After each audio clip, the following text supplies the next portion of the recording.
On the eve of his impeachment in the House of Representatives, President Donald Trump released a 6-page screed attacking the entire process and everyone who has led it. Though his fate is the third president in U.S. history to be impeached was all but sealed, he wanted to make clear that he considers it an insult, particularly against Christian nationalists who believe he is doing God's work in the White House. "You are offending Americans of faith, saying, 'I pray for the president,' when you know this is not true," Trump wrote to House Speaker Nancy Pelosi. In an appeal to the offended, he tweeted, "Say a prayer," before the House convened Wednesday morning. If the president seems especially concerned about religion as he faces impeachment, the reason is clear. Without the support of religious nationalists who have rallied behind him through nearly every controversy, he doesn't have a prayer. Though Trump knew impeachment in the House was inevitable last week, he took solace in the prayers of a specific bloc of voters. More than 80% of Americans who identify as white evangelicals voted for him in 2016, and their support has remained high in every poll, even as half of the country supports his impeachment and removal.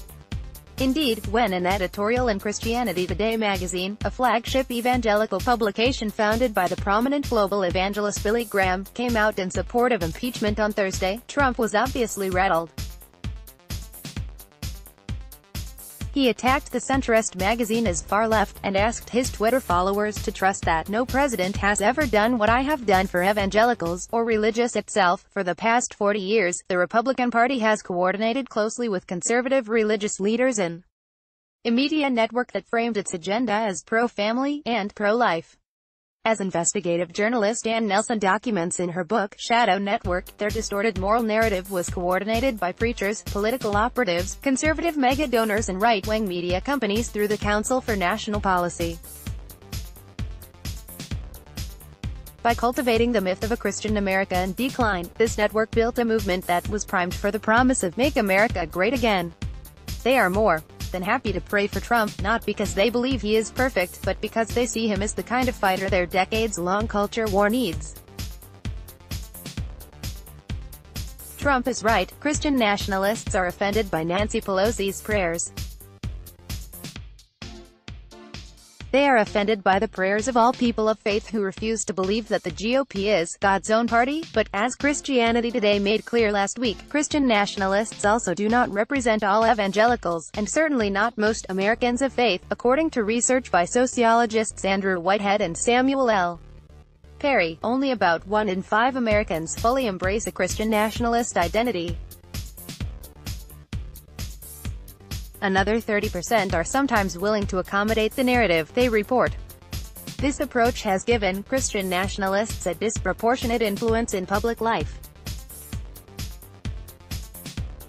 It's also why an evangelical institution like Christianity Today choosing to take a stand has sparked fear among Trump's supporters. While Christian nationalists don't make up the entirety of Trump's base, Whitehead and Perry argue that the more someone ascribes to the religious rights myth that America was or should be a Christian nation, the more likely they are to support Trump.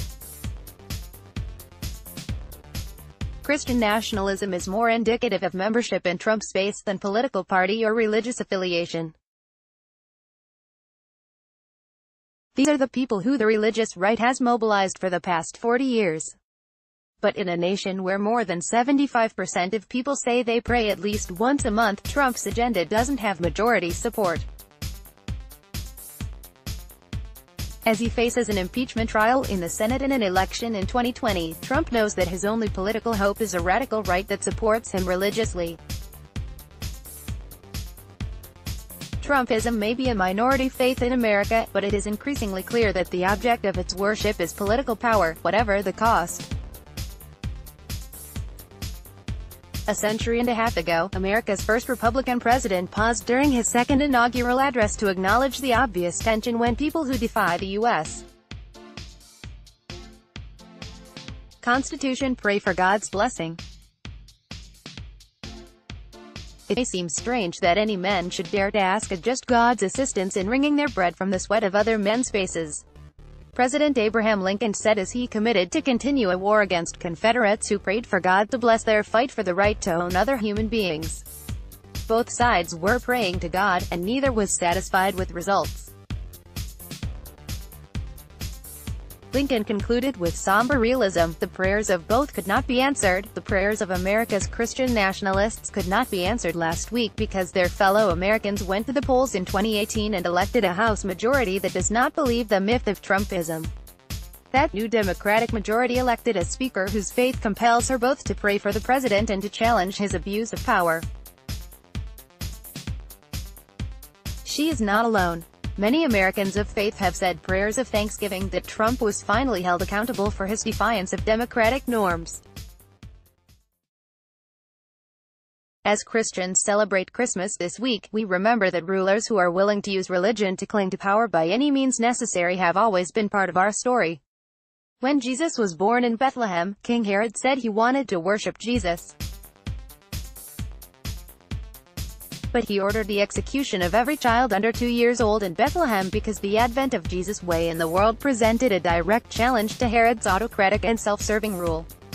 As Lincoln knew, God's judgments, whatever they might be, were reserved for a future none of us can claim to fully know. The angels sang, "Peace on earth, goodwill to all people," but the families of Bethlehem still lost their children and wept bitter tears. While it is still not clear what impeachment will mean for those who hope for justice, the debate about faith in public life has helped to clarify that Christian nationalists are not the only people of faith in America.